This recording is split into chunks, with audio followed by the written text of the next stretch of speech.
Hello everyone, welcome to this training session on two-factor ANOVA. In our earlier session, we have primarily focused on one-factor or one-way ANOVA. Here we are majorly focusing on two-way analysis of variance.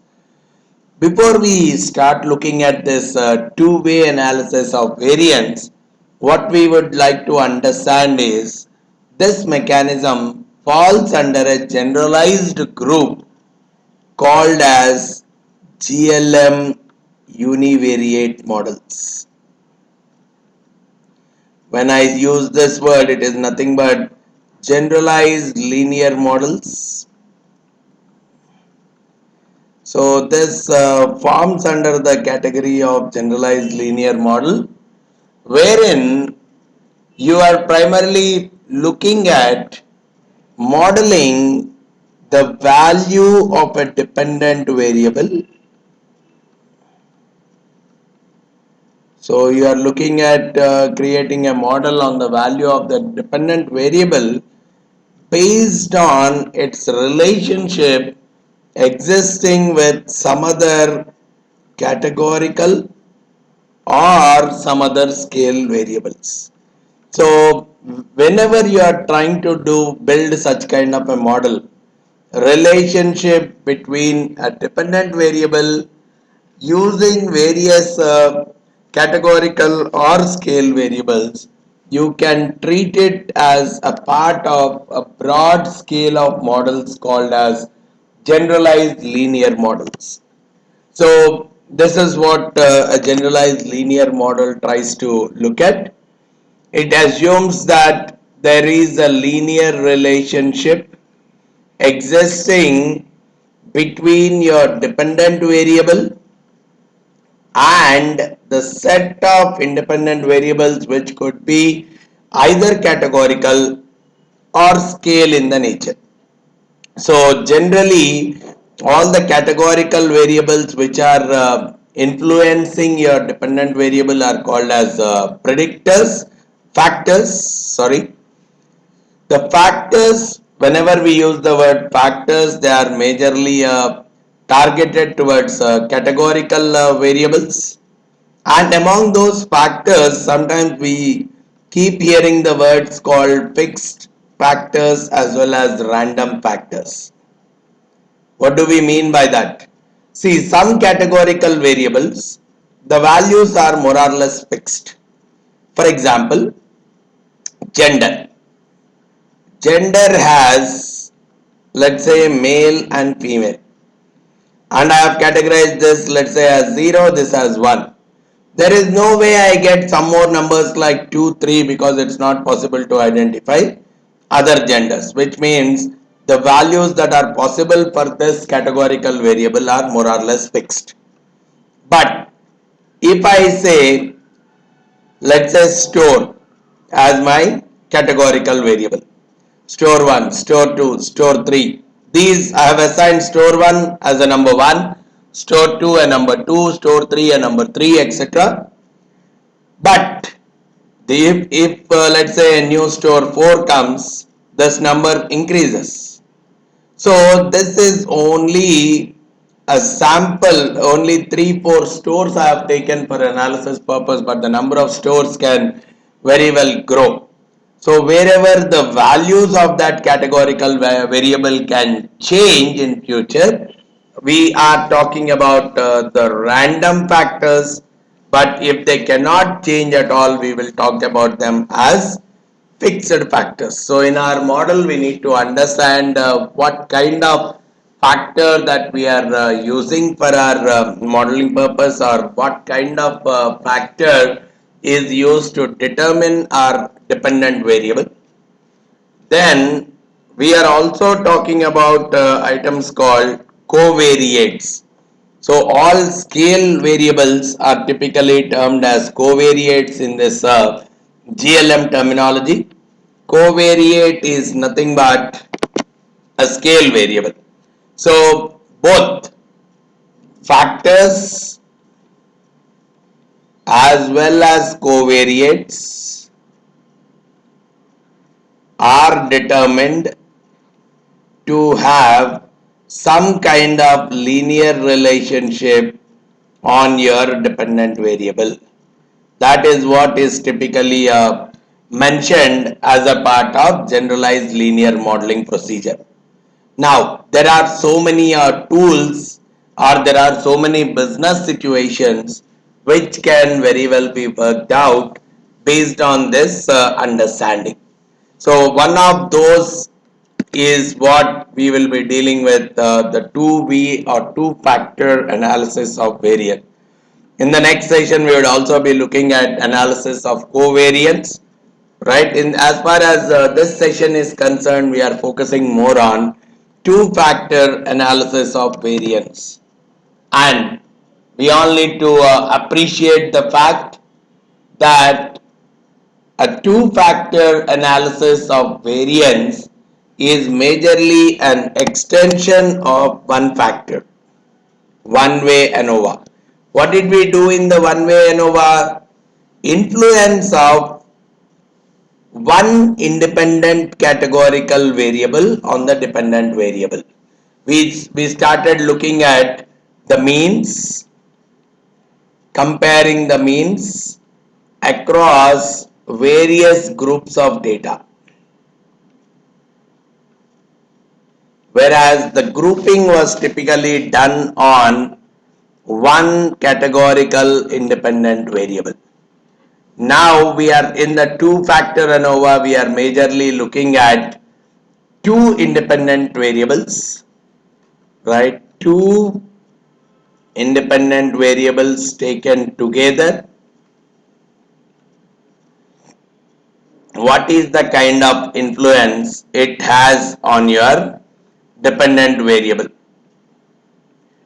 So, especially when there are more than one independent variables and multiple observations for each of that independent variable, we can very well consider the two-way analysis of variance procedure to really look at whether there is any kind of significant influence of both the factors in isolation, main effect of contribution of each of the independent variables in isolation, what is the kind of effect each of these variables is having, and also it considers whether there is any kind of an interaction effect between the two factors. This is what is typically understood as a part of analysis, two-factor analysis of variance. So we are looking at both the factors, whether we, if let's say we are considering two factors, each factor in isolation, what is the kind of influence it has on the means of the dependent variable, and along with that, in combination of those two factors, combinedly, what is the kind of influence it has on the means or something of the dependent variable. So, but to make very good judgment out of, to make very good conclusions out of your two-way ANOVA procedure, we assume that the populations need to be normally distributed, and to a large extent I would look out for the homogeneity in the variances. So probably if at all I have to give some kind of a conclusions, I really need to see the normality present in my samples, and along with that the variance across the various groups of data should be more or less equal. So for the purpose of our analysis, I will take the following thing on the cricket data. So I'll create a question saying test the uniformity in runs per over categorized by country and first inning and the innings play. So I want to see whether there is uniformity across these two factors taken together.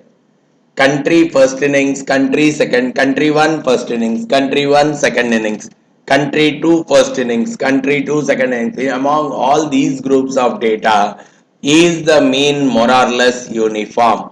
That is what I would like to test. So here I am taking two categorical variables.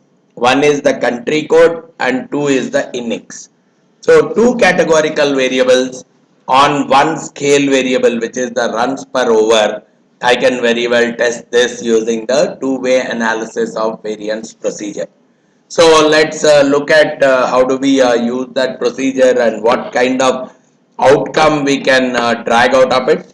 As I was telling you, when I have to use the two-way analysis of variance, the dependent variable needs to be a scale variable, and two categorical variables, generally the two fixed factor categorical variables, need to be looked at.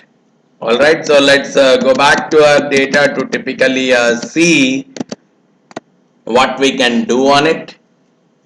So to execute this procedure, I'll go to analyze general linear models, and I'll go for a univariate.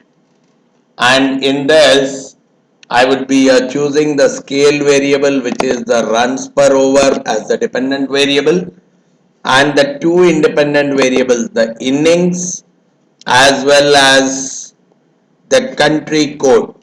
The innings as well as the country code I would be selecting as the factors. Then probably I would like to look out for an important chart here. One interesting chart, probably where I would call them as profile plots. So I'll take for each country, I want to see a graph of innings as separate lines. So countries are plotted on the x-axis, and for each country, the first innings average versus the second innings average. Both of them are shown side by side to us. So that is where I would choose the country code times the innings, right? So that is one thing which I can go with. And probably if I want to see the separate differences that are existing between the various groups of data, I can go with a post hoc test. So this is nothing but a statistical significance test. If I really want, I can go for them, and generally they are applicable. They give a pairwise comparison differences for various groups. So at least three possible values need to be there in the group. So country codes, we have 7 or 8 or 9 countries. So it may be very much worth for a country code, but for innings there are only two, 1 and 2. Only two values are there in case of innings. So a post hoc may not be an applicable test for that. So I would only use country code to see country wise what are the differences in the mean runs per over across the various countries. So I would use one of these various mechanisms, and as I have said, the analysis of variance is a very good tool only when it is assumed that the variances across the various groups of data is more or less the same. That's the reason only these kind of tests, which are more and more applicable when the variances are equal, are being shown. And as I am saying, only one of these multiple tests can be looked at, because all of them are different ways of expressing the same. So I would go for the Tucky test, which is the most common thing which I generally use. And one more thing I may be interested in this option, getting into this options, where I would like to look out for separate means being displayed for the entire groups. Country code and innings combination. Let's assume there are 9 country codes and 2 innings. I would typically get 18 different values associated with the intersection between the two. For that, I would require a descriptive statistics. I will look out for a homogeneity test, which will talk about the homogeneity in the variances across the groups. And I would also see the estimate of the effect size. how significantly each of these elements is contributing to the overall dependent variable. How much of variance on the dependent variable is taken care of by each of these factors. And graphically also I would like to see a kind of a plot between the means as well as the standard deviations for each of the groups to see if there is some kind of an existing pattern between them. So I would like to go ahead with these kind of elements. So I press OK on this. Okay, this is what I'm getting as a part of the univariate analysis of variance or two-factor analysis of variance. So country codes, okay, these are the numbers, nothing too less, nothing too large. Innings also I have 255 first innings, 245 second innings, so it's a basic measure of what how many records are there under each. But look at the descriptive statistics. Okay, for each country, for each innings, it is giving me what is the mean values and what is the standard deviations.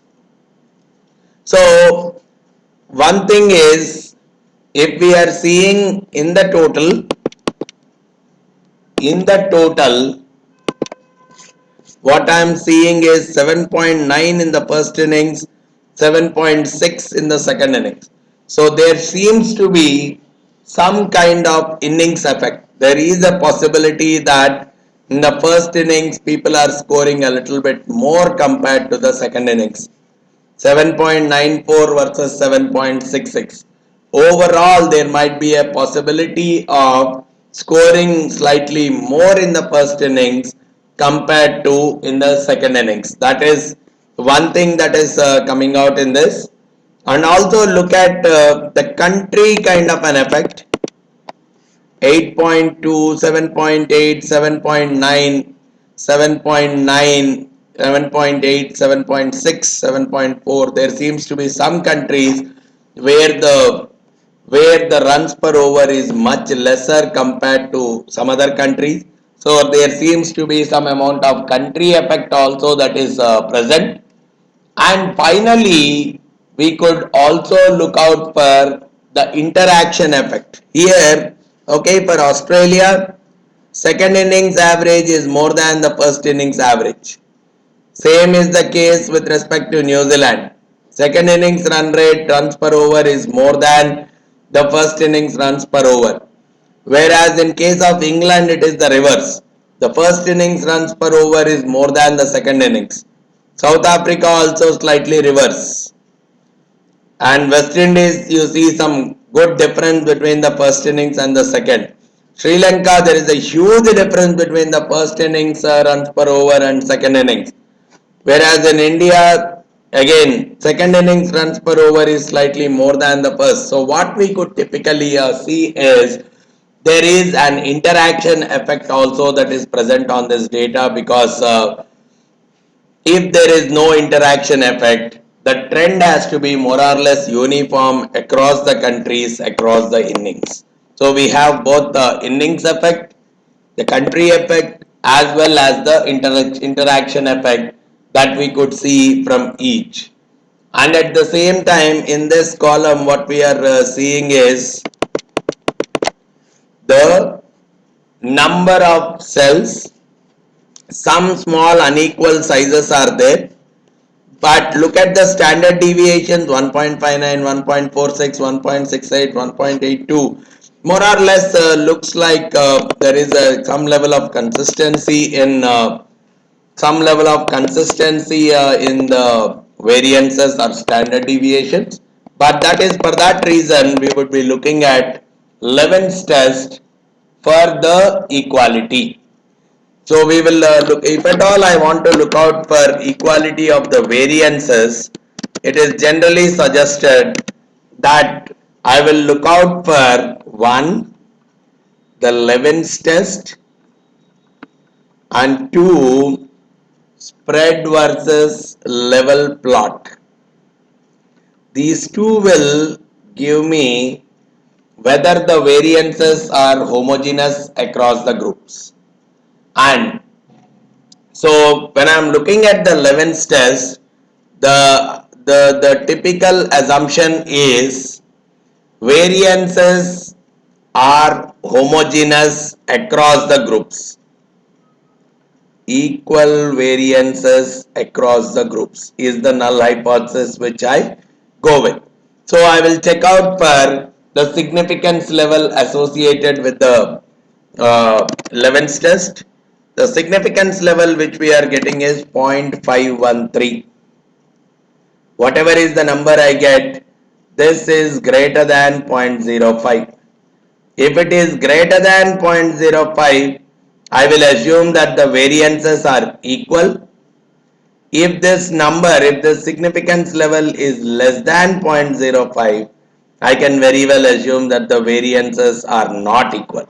So in this case, it is directly coming out that the significance level is 0.513, which is greater than 0.05. So I can very well go ahead with my assumption that the variances are equal.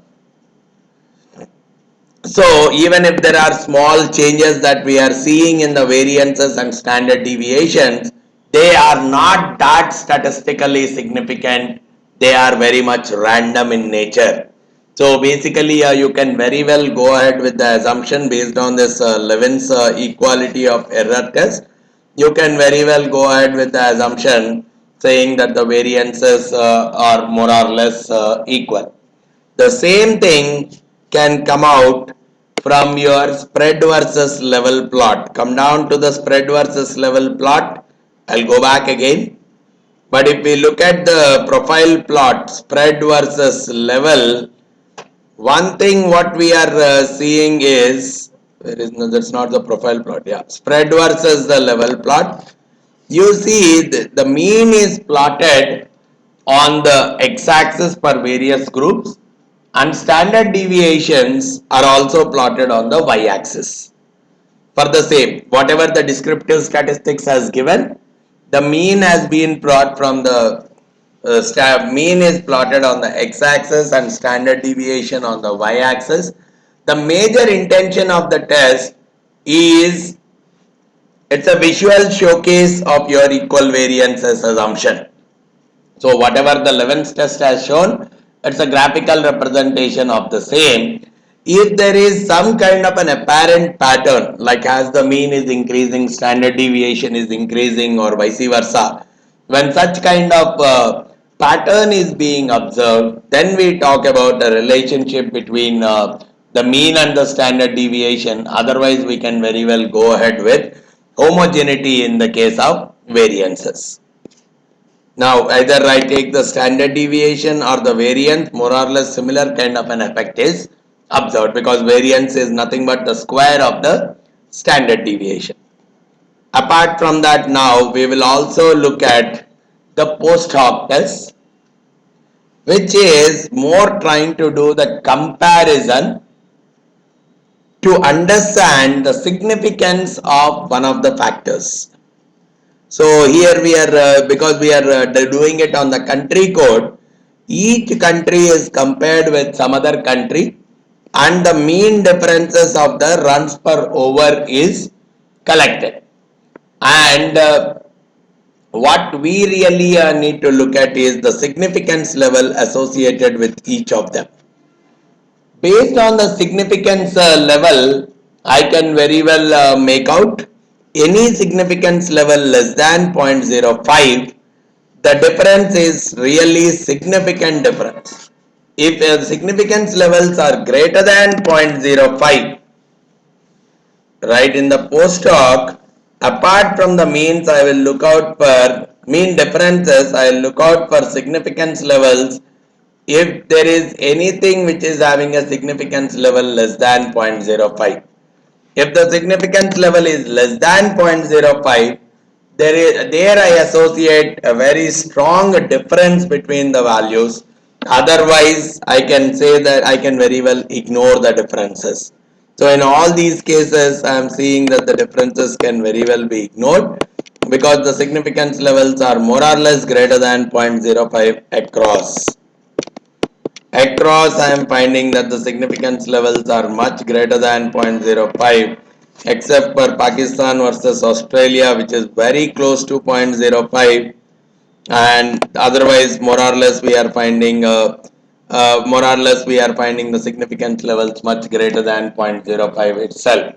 So, though we are talking of some level of differences across the countries, what we are saying is these differences are not that statistically significant. Overall, though there is some level of small difference, it is not so high that it can be considered statistically significant. Wherever you are finding these numbers to be less than 0.05, that is where you can say that the differences are statistically significant. Otherwise, you can very well ignore the differences. And what you could also see is the homogeneous subsets based on whatever the post hoc differences that were coming out. The homogeneous subsets actually divide the data into multiple subsets to really give a much better pattern for our data. And what this is giving us is it has eliminated Bangladesh from one of the group and it has included all the other countries, whereas it has excluded Australia from the first subset, which means probably if at all some difference has to be considered, at the max we can separate Bangladesh and Australia, but other countries there is more or less a kind of a homogeneity between them. So probably the countries there is not too much of a significant difference in the runs per over across the countries as indicated by this homogeneity test. And but this post hoc whatever we have considered or homogeneity whatever we have considered, this is not taking into consideration the innings part. So if at all I have to really see the impact of the innings also, right, if at all I have to really see the impact of the innings also, one thing is I can go for the estimated marginal means. It must have plotted what we call as estimated marginal means. Yeah, estimated marginal means. What we are seeing is, okay, Australia first innings, second innings. So this is the values that are typically being plotted, which is again shown as a part of even our which was shown again as a part of our descriptive statistics also.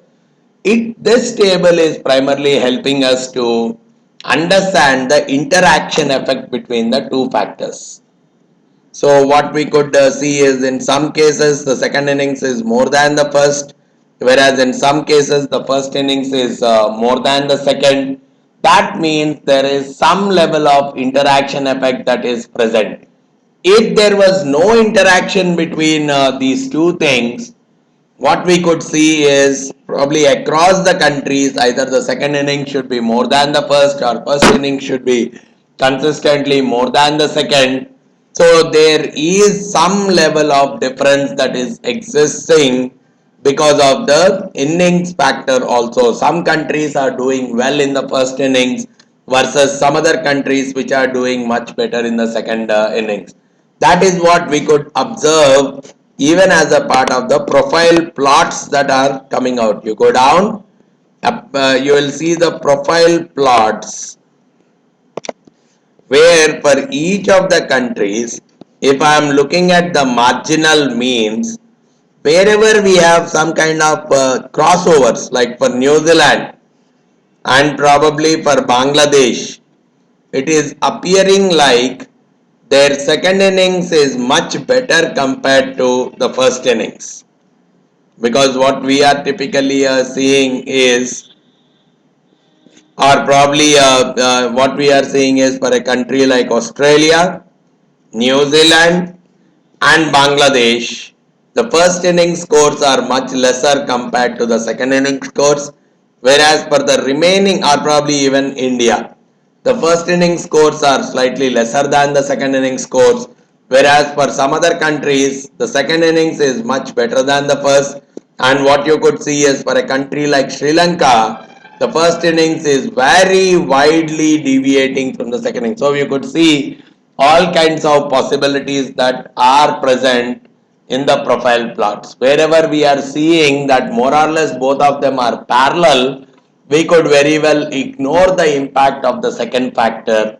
But if they are not parallel and if they are overlapping, then there is a possibility of influence of one of the influence of the interaction of both the factors also.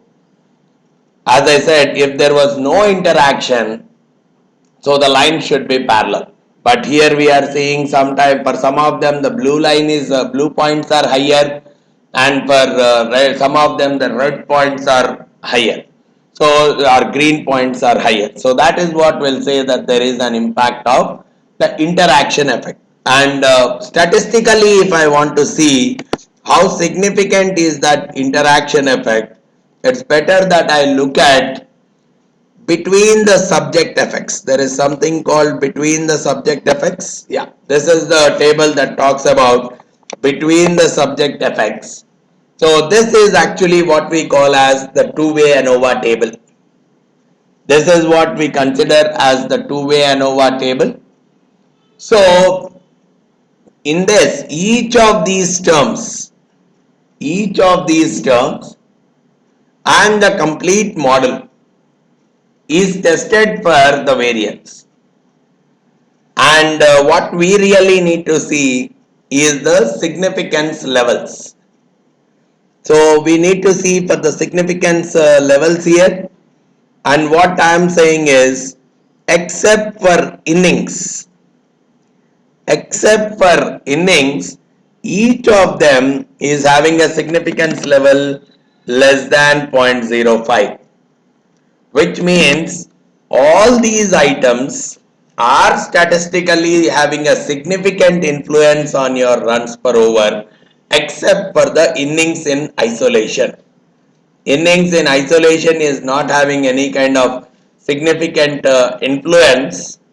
Means if I ignore the countries and only look at the innings, I'm not finding any kind of a significant influence between the first inning scores and the second inning scores. But when we are looking at it in breakdown with the various countries and all, probably there is some amount of influence. But to see how strong is that influence, we can look out for the partial eta squared, which will talk about the practical significance of each of the terms.